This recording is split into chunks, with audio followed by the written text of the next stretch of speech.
All right, we are officially live.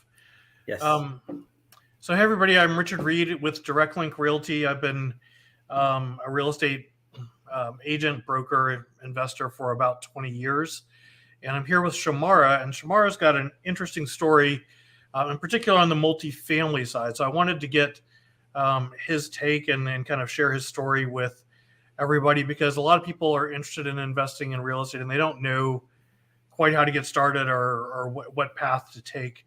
Multifamily seems to have a fair amount of interest, but not everybody knows kind of what process to go through. So, wanted to share Shamara's story, and then if anybody's interested in kind of getting into the game, all of my interest information is kind of rolling across the bottom. You feel free to reach out by email or text, and we'd be happy to help you get started.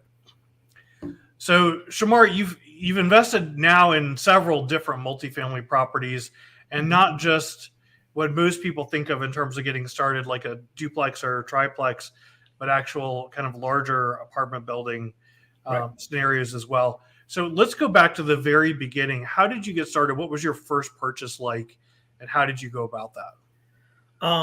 My first purchase was um, it's a single family house in California. I bought it on around 2011 when the market went down and a good time to buy it. And I bought that property for reasonable price. Within Probably within 1 year period of time, I bought another one because that time another house. Mhm. It's a funny part is like that time when I was buying houses, I was single. I'm working 9 to 5 job. This is just buying a house and buying another house. I never thought as I would call a side hustle or a secondary income, but it became a secondary income very quickly, and I realized I can make serious money, and it allowed me the path or just open up the doors to start the on the investment process at least.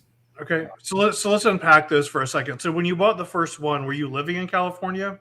Yes, I do. Yeah, I was living in the house. Funny part is like a house hacking. I had a roommate. I told him like he can stay with me, so he was paying half of my rent. So it was a good deal because it's close to the beach and easy to rent. Okay. So Okay, so then when you bought the second property, did you move to the second property or did you stay in the first property and was the second property just investment property? no, I bought the second property after 1 year later. Then I moved to that property because I could able to get the 3.5% down. Because first property I put 20% down. I didn't know what Okay. I don't know. That time someone told me you need to put 20% down. If not, you're not going to get it. And I got the property, and it built the history on paying the mortgage, and it allowed me to go to the next property quickly. Okay. So now you're in the second property, you put the lower down payment down at your primary residence. The first property, did you just turn it into a pure rental at that point or did you sell it? Yes, yeah, I was able to rent it for actually it's a 3 bedroom 2 bath, and I was able to rent it out for the whole for like each room. When I was there, I was renting only my room and another room. That's it. But that Mhm. allowed me to get like a pretty much cover two mortgages easily. Okay, so the first property then was paying for the first property and the second property. That's right. Yes, Interesting. Okay, so that's a good story. it's a numbers game. It's a numbers game. Yeah. Right. Okay. So, did you buy another property in California at that point, or is this when you transitioned to move to Georgia? Yeah. So after the second property, I was in Bank of America. I moved out from Bank of America. Then I got a good opportunity with Ernest and Young. With Ernest and Young job, I moved to Georgia. Now, at that time when I moved, I didn't want to move to Georgia. So it was an opportunity, but also it comes with a caveat. So I thought, okay, why not? So I moved to Georgia. I didn't sold my properties for some time because company was paying for me go traveling and staying. So I Hmm. stayed for like almost maximum I could use, close to 6 months. They paid me and all the hotels, and I stayed. Uh, and On end of the 6 months, I realized, okay, I'm going to settle down in Georgia. Um, then still, I was not sure what where to buy. Then I bought a. I didn't bought anything. I rented out a place in Chambly because it was easier to downtown. I can drive within 15-20 minutes. That was my moving to Georgia. After 6 months later, I found a property. Then I bought it in uh, Sandy Springs, Georgia, Okay. and it was not a single family. It was a more like a townhome, but it allowed me to figure it out the area, location with the up Mhm. and down and all those things on the marketplace when I was moved 2013 or end of 2012. So within Okay. 1 year period of time, I sold all the properties in California. I went and bought seven properties in downtown Dunwoody, Sandy Springs area, townhomes, single family homes, like that. So I converted that thing into full blown. Okay. So you sold the two properties in California, and you were able to use the capital that you raised out of that to fund purchasing seven different properties in Atlanta. That's right. That's Um, right. and the seven properties were all still what we would think of as single family homes, not duplex, triplex, quadruplex, but they were townhome or single family Yep. home. The Okay. single family homes. Yep. Yep. And you're just renting them at this point. You're not flipping them. You're just renting them. No, no. I was yeah, I was renting everything. One property I bought, it had an issue, so I won't call this a flip. I built it up and I rented out and I sold it and I did a 1031 exchange and bought a bigger house. That's what I did. Okay. Okay. So when you're doing the seven, because that's a big jump, right? And Right. and because none of those were your primary residence. No. So how did you finance those? Because you didn't get enough money out of the two to pay cash for all seven. There's got to be some kind of leverage. Where did the leverage come from, and what did that look like? So what I did is I had a two-part prompt. So the both houses I sold it. Actually, I got a quite reasonable money, and also I saved the money over the last 6 months to 1 year period of time.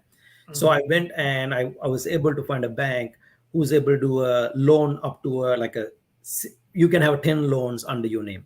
Hmm. Um, and um, and I talked to the bank and I told them this is what I'm doing on California. Can I able to replicate? Then they asked me, show us the data or the track record, what you can do. So I show them like at that time I had like those two properties. I have like a 2.5 years close to that time frame. Hmm. So I show them all the P&L, balance sheet, bank accounts. Then they were like, okay, I think you can manage the property, and that means you will able to get the mortgage back. And also they recommended me go to a property manager right out of the gate. Sure. um, and that allowed me to get it. And the loan wise, it was not that difficult because I had a very high earning income job, and it's just a matter of time. Can I run the business as a business? That's what they were looking. Yeah. Right. So when they did that and said you could do kind of up to 10, were they doing like a blanket mortgage over all of the properties, or did they do individual mortgages for each property, or was it just like a commercial line of credit that you were working against? What type of Yeah, so it's a two-part prompt. One is what I did is that time I knew I won't say I knew the marketplace. I knew a bigger players who's doing the credit lines. So I took a credit line, and that credit line allowed me to purchase that. I called. So I had my house, other six properties. It's more like a portfolio kind of a thing. hmm So I Yep. bought all of them at once, but using a credit line. Then I went to the bank and told them like, this is what I done. But what I want is I want to have a 30-year mortgage of each one of them. So Right. they went for like each one of them for like a mortgage for that property. Okay. So Um, this so then it's almost like a cash out refinance exactly. against the what you had done originally as a line of credit. That's right. That's right. Yep. Yep. Okay. But the line of credit was a great benefit to you, right? Because Yes. then you could reuse that line of credit after you got Yeah. that money back That's right. over and over to keep going down the path. That's right. So when did you buy the first true multifamily property? Uh, First true multifamily property was it's a quadruplex in Smyrna, Georgia. And that time there's no Brave Stadium, but I heard the Brave Stadium is moving. Then I was like, okay, I need to buy this thing. Mm-hmm. And this is like a little bit different, the mortgage wise, and the people who's handling. I know 2 to 4 you can go, but I want to test the market with a commercial loan. So this is the first time I'm using a commercial loan. I went to the market. I create a list of people who's doing the commercial lending, and I send them emails. and I called them, each one of them, and asked, I'm doing this thing. Are you able to fund my this deal? And some people said, yes, you need to come up with the 25%. Other people told me like 10%. So I choose the person who have the lowest asking money out of the pocket, and I was able to close that deal. That was my first deal. Funny part is, after a couple of years later, I bought 4 quadruplexes around that area, 16 units within probably 2 year period of time. Same owner, he doesn't want to sell it, so he was selling one at a time, purposefully. Yeah. Yeah. And so for each of those, were you doing similar commercial loans, or were Yes. you okay? Yeah. And um and what were the like in terms of like relative to market rate? So let's say like I know the market rate then was better than it is now, but today it's say 7.5 for a standard 30-year fixed. Were you paying like 2 points above that for the commercial side, or at like a 9.5 kind of rate? Yeah. So at that time it was like a 3.5 going on, and I was paying 4.5 to 5.5 range. I have a 4.71, I have a 5.5 range, and I didn't mind about that part Mhm. as long as it's a 30-year mortgage and able to achieve same thing. And I always think it's a numbers game. Yep. Are you able to pay the mortgage, your debt service? After you pay the debt service, do you have enough cash flow monthly coming on? And now it's not a perfect, what do I call, silver bullet answer, because your renters can leave, something can happen in between, but you should be able to occupy the place in a reasonable price. Right. And at this point, are the loans against like the property from a business perspective, or are they still against your income? Is it still looking at like your personal ability to repay versus the business's ability to address the debt? At that time, still it was under me, pretty much. Okay. Yeah, it Okay. was. So let me put it on this way. So all my properties, right? Well, maybe like a 4 5 properties. Initial properties does not have the LLCs, but after that, all my properties have LLC. So if you're getting LLC, you're not going to get the regular 3.5 mortgage. Right. And then when you look at underneath you, when you're buying like a 3 properties, 4 properties, you want to see that will surpass income to debt ratio needs to surpass to a certain level. That's where you can see like for me that time keep adding up the things together as I Right. was. But it sounds like even though at this point you've transitioned to LLC structures, you're still personally guaranteeing That's right. the loan, Yep. even though the property is under the LLC. Okay. That's right. Yep. Okay. So now you've got multiple kind of what we would think of as normal multifamilies in the Smyrna area. When did you go beyond um, a 4 unit? So you went to a true commercial, like 5 or more unit multifamily. Yeah. So first one I got is the in south of Atlanta. They have 60 units, 30 duplexes in the same road. Um, Old school pilot. Well, he's a pilot from Delta, and he's the person like he wanted to sell that thing for 2.3 million. Everyone was trying to put more money and all those things, and some reason this is sitting down for the market for a long time. I don't understand what was the reason behind, and I tried to talk to the agent saying the seller is not satisfied with the offers he's getting. Then I'm like these guys are paying more money, so what else I can do? So I Mm-hmm. said to the agent, put me with him on a room. I will go for a dinner, lunch, or a coffee. Just give me like a 30 to 45 minutes trying to figure it out what exactly he wants. So we were talking and he was talking and he was keep saying, using certain verbiage. Like, for example, he was telling me, I'm old, but I don't need the money right out of the gate. I would like to get some money right as it goes on. So So it just you enter owner financing. yes, that's my first deal. Yes, that's how we got the owner financing. Um, Me and my friend went through that deal, and we we put 300K upfront, 150K, 150K, Mm-hmm. and 2.3 million. We spent 2 million on a loan, and we asked 1% 1.5% financing. He said no, it's 2.5. Regular going on 3.5. I'm like, that's fine. We'll settle down on 2.5. Yeah, yeah. Poor baby. Yeah. All right, So so you've got owner financing with less than, or yeah, lay yeah, a little over 10% down, I guess. Yes. But at a point below market rate, Right.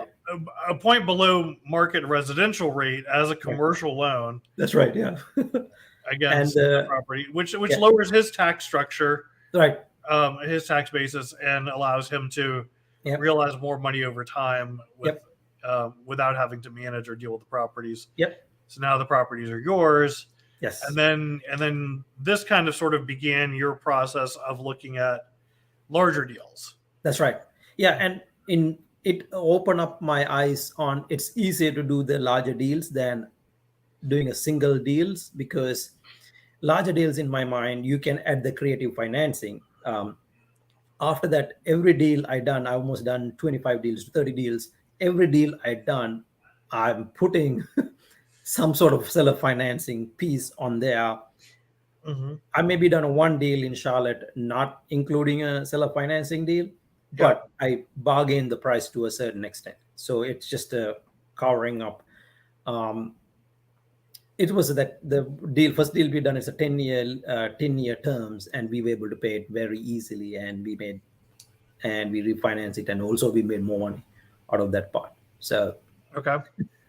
that actually, that's how I got the second money for the second deal. Second multifamily deal is refinancing. I got a bunch of money, and we used that thing to buy another one. Yeah, we always stayed the cap rate 10%. We never Mm-hmm. go down, because in my mind, even though it says cap rate 10%, it's never about cap rate 10%, because I look back and think you need to do the fixes, you need to pay a certain amount of unexpected expenses comes on, you need to have that money. So in my mind, you're pretty much getting cap rate is 8% most Yep. of the time, not a Right, 10%. because yeah, I mean, I tell people, yeah, you should only plan on roughly 80% of the money coming in Yeah. as available for debt service or cash flow.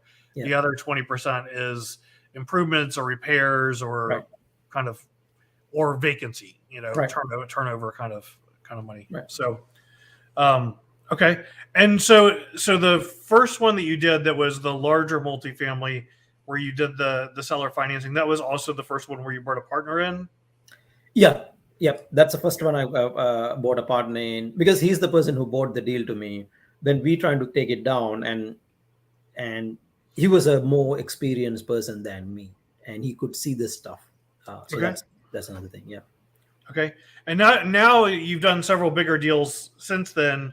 And am I correct that all of the bigger deals that you've done since then have had some kind of partner involved, or have you done some of those? Yes. I done 4 to 5 deals by myself, Okay. but I'm trying to do a deal. One lesson I learned is, more you have the people can see the same information, they can see the solutions differently when you have problems.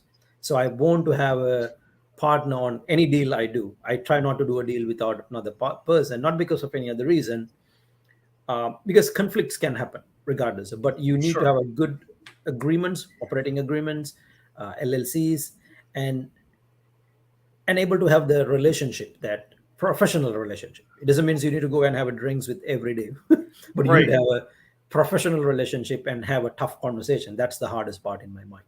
Yeah. Right. And the other thing that's interesting, and I don't know if this was by design or if this was accidental, but you've done something that I think is very important, which is you have properties now that are in not just multiple areas of the metro Atlanta area, but in multiple states, multiple geographies. So you've got a pretty diverse portfolio, both in terms of kind of product mix as well as geographic mix, local and regional. Right. How did that come about? Was that something you tried to do by design, or is that just how the deals happened, or how did you get there? Uh, if you see geographically, most of the places I lived previously or I have experience. I know Georgia very well. I know North Carolina, Charlotte, that whole 285 North whole route, and all the properties on those areas. Now, it mix of the deal and the location, and the knowledge I have that location, because you need to know some sort of a knowledge around that areas. If not, you can buy a property for a really cheap price. Within 6 months to 1 year, you're going to figure it out. You're not going to be able to do anything. So I didn't plan it, but when I see a deal, I look at that area and I know that area, so I Mhm. can close the deal on that based on my knowledge.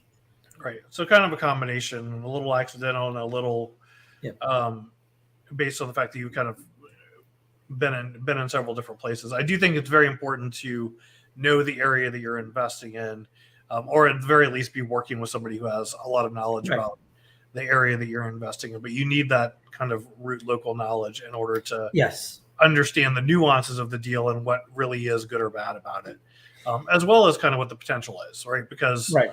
like you were talking about, you bought the first one right when the Brave Stadium kind of sort of got announced, and Smyrna's probably up 200 to 300% since that announcement happened. Right. Over the last decade or so now. Yeah. So that certainly was a smart play and worked out very well for you. But Yeah. that kind of Yeah. that kind of information is critical in Yeah. shaping what your potential. More like, for example, even Charlotte deals. I have people who lives in Charlotte. Mm-hmm. Right. So, Also, like, see, yeah, it doesn't have to be you. Your partner could live there. exactly. The realtor that you know well could live there. There's a lot of different ways to kind of Yeah. get that knowledge, but somebody who's on the team and kind of owning the the likely performance needs to have that core knowledge and be sharing that openly and transparently in the process. Right. Right. Exactly. Yeah. More you know the area, better for you. Local, because it will help you. For example, um, I give you example. One of the properties I have in south of Atlanta, we were able to raise the rent because reason behind we were able to raise the rent because they're trying to improve the school district. We are Mm-hmm. not catering towards the single men anymore or single people. We're trying to cater towards the family with a single Sure. mom or a father or even um, with a family of a couple who want to send the kid to that college or that K through School 12 school. district. You will able to increase the rent from 900 to when we started 900. Now we are doing like a $1,500 within just a substantial amount of increase on the Yeah, rent. yeah, that's a huge increase in rent, certainly as a percentage. So that's tremendous. Yeah. So, um, so now let's kind of sort of go back to the beginning again with all of the knowledge that you have now, right? If you were starting over tomorrow and you owned 0 properties, what would you do? Um, the way I look at it is it's a process. You need to learn from what you. When I started, I was a corporate guy working 9 to 5. Mm-hmm. What it does want for me was it opened up the different doors. I was able to see the things differently.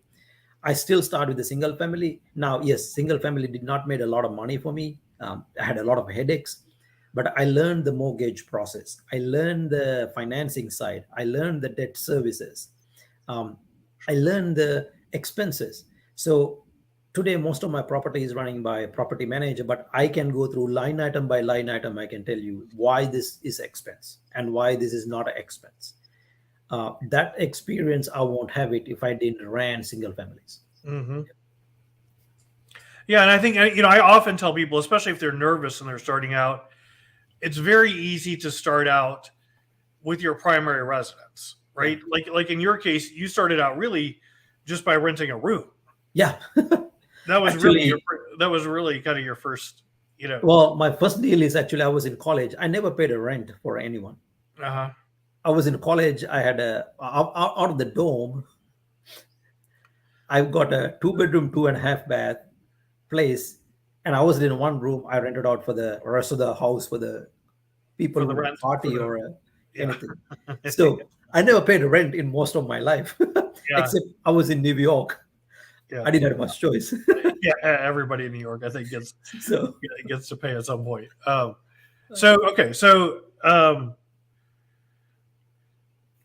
yeah, so anyway, so what I was saying is it's very easy because you get the most favorable terms and the lowest down payment if you're doing that first property um, is something you're going to live in as a primary residence, right? And then, I mean, from a mortgage perspective, really, 9, 12 months later, you can go buy another one. that's right. From a tax perspective, it may behoove you to wait for 2 years in order to hit that capital gains threshold, depending on your exit strategy. But And I'm not a tax advisor, by the way, but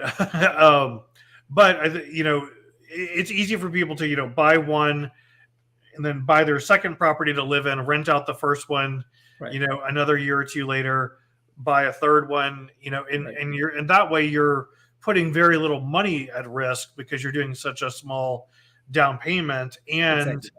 And as you're doing that, once you cross kind of the 12-month threshold of having the rental property and starts to show up on your taxes, you get credit for that income, then it starts to qualify as income towards qualifying for the next property, etc. And as you mentioned before, once you show a track record with a couple of properties, the banks are much more favorable Right. in terms of looking at you, either as a residential mortgage or as a commercial Right. deal with kind of different options. And while in your case you were fortunate to be in jobs with nice high incomes that created scenarios where it was easy to qualify, there are a lot of different types of loans out there for different scenarios, whether it's only looking at the income potential of the property versus the income potential of the person, etc. So if people are watching and they're interested in investing and they don't have a nice big job that's going to qualify for a conventional mortgage, that doesn't mean that there aren't ways to approach and get started and get kind of off the ground from an investing standpoint. But I think your story is unique in a lot of ways. It's certainly a very successful story, and it's hard for people to imagine that that it can kind of sort of turn that quickly. Like in your case, you really went from the 2 properties to 7 properties almost overnight. And that seems probably like two and a half, close to 2.5 year, close to 3 year period of time. I had 2 properties to 7 properties, because in my mind, first property, you're not going to make a lot of money. First property is you're going to save the money, not paying the mortgage. That's where you're going to make money. But other properties, what it does is it's going to open up your eye on different way of putting the deals together. It's like anything in life. It's just a crawl, walk, run, leap, fly, right? It's just a baby. You just need to do small steps, in my mind. Yeah. So, okay, great. I really appreciate you taking the time, and I think that's certainly super helpful for people thinking, how do I get started? What does getting started look like? If anybody's looking for details, reach out to me in terms of properties or mortgage products. But I think that the approach that you had and the transition, to the seller financing, to the commercial side of the world, all of that is, it's much more available than people imagine it might be, because honestly, because it's secured by property, which is one of the things that banks like more than anything else. Exactly. So great. Thanks. I appreciate it. Oh, thanks, Richard. Thank you.